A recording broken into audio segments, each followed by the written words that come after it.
মনে হয় মাংসটা কবে রাখা? উদ্দেশ্য কি? পুনরায় এটা গরম করে আপনি পরিবেশন করবেন, বিক্রয় করবেন, উদ্দেশ্য একটাই। আপনি এখানে যে এগুলো কি গরুর পায়া, এগুলো আপনি কাঁচা মাংসের সঙ্গে ফ্রিজে কেন সংরক্ষণ করেছিলেন? আর আজকে যে অপরাধ সংগঠিত হয়েছে ভোক্তা অধিকার সংরক্ষণ আইনের ৪৩ ধরনের ব্যত্যয় ঘটেছে, আপনি অপরাধ স্বীকার করেন?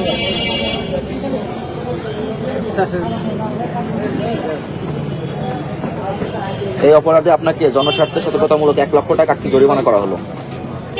কেউ জানেন না, এখানে রেখেছেন উদ্দেশ্য কি? এটা আপনার স্টেশন যারা আছে ওদেরকে বলা হয় এগুলো তাকে ফেলে দিন, কিন্তু ওরা উন্নত করে এটা করেছে। আপনার এই বক্তব্য কি বাস্তবসম্মত হচ্ছে? আপনার তো এই রান্নাঘর নিশ্চয়ই জাদুঘর না যে মাংস রান্না করে দীর্ঘদিন ধরে সাজিয়ে রাখেন। না স্যার, ওটার চেহারা দেখে কি মনে হচ্ছে? কিন্তু আরো জনসাধারণত আছে, আপনাদের কাছে কি মনে হয় মাংসটা কবে রাখা? উদ্দেশ্য কি? পুনরায় এটা গরম করে আপনি পরিবেশন করবেন, বিক্রয় করবেন, উদ্দেশ্য একটাই। আপনি এখানে যে এগুলো কি গরুর পায়া, এগুলো আপনি কাঁচা মাংসের সঙ্গে ফ্রিজে কেন সংরক্ষণ করেছিলেন? কর্তৃপক্ষ জানে না, তাহলে যারা করেছে তাদের বেতন কারা দেয়? কর্তৃপক্ষ দেয়, তাহলে আপনাদের দায়িত্ব কি ছিল? তারপর আপনার এই যে গ্রিলটা আপনি ফ্রিজে কাঁচা মাংসের সঙ্গে সংরক্ষণ করে রেখেছেন। এই হাঁড়িগুলোর একই অবস্থা। লবণের প্যাকেটটা দেখেন তো, মস্ত সে লবণ যেটা রান্না করছে রান্না করে। মানে পুরোপুরি কোনো হোটেলের পরিবেশ হতে পারে না, যেটা দেখলাম।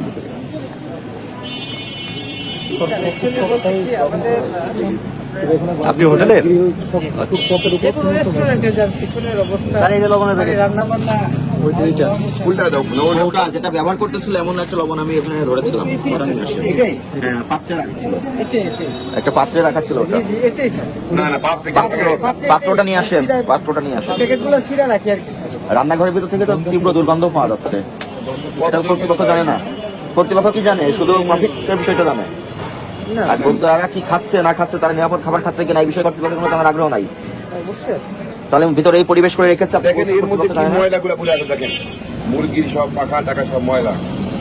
খাবার পরিবেশন হয়তো উপরে না। আমাদের মালিক আসে কম তো, যে কারণে কি মালিক যদি আবার আসতো কন্টিনিউ তাহলে এরকম। মালিক কি প্রতিদিন আসে না? মালিক তো আপনাদেরকে বেতন দিচ্ছে, মালিক কেন আসবে? দেখি হোটেলের যিনি ওনার, উনি তো আপনাদেরকে বেতন দিয়ে রেখেছে। এইগুলো স্যার, এই সসটা খুবই মারাত্মক বাজে এবং এটা খাওয়ার অনুপযোগী, নষ্ট।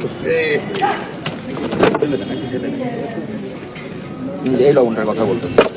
এটাই সেম প্যাকেট, আপনি কেটে দেখুন। গবাদি পশু গন্ধ আসতেছে।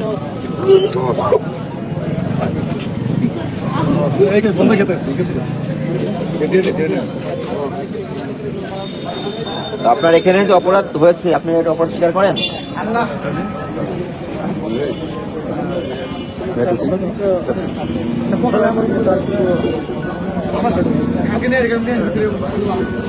আজকে আপনি আপনার এই রান্নাঘরটা সম্পূর্ণ নিট অ্যান্ড ক্লিন করবেন। ওখানে যারা বাবুর্চি বা রাঁধুনি শ্রমিক আছে তাদের হাইজেনিক মেনটেন করে ওখানে ওয়াশরুমটা পরিষ্কার পরিচ্ছন্ন রাখবেন। খাবার সংরক্ষণ এবং খাবারের সঙ্গে যে উপাদানগুলো আছে তার ব্যবহারের বিধি তাদেরকে প্রশিক্ষণ দিবেন। মানুষকে আপনি নিজের বাসায় যেমন নিরাপদ খাবারটা খান, নিজের পরিবার নিয়ে বাইরে থেকে যারা টাকা দিয়ে খেতে আসে তাদেরকেও আপনারা নিজের বাড়ি মনে করে নিরাপদ খাবারটা খাওয়াতে হবে। বুঝতে পেরেছেন? এরপরেও যদি এই একই ধরনের অপরাধ সংগঠিত হয় আপনার প্রতিষ্ঠান আমরা বন্ধ করে রাখবো। আর আজকে যে অপরাধ সংগঠিত হয়েছে ভোক্তা অধিকার সংরক্ষণ আইনের ৪৩ ধরনের ব্যত্যয় ঘটেছে, আপনি অপরাধ স্বীকার করেন?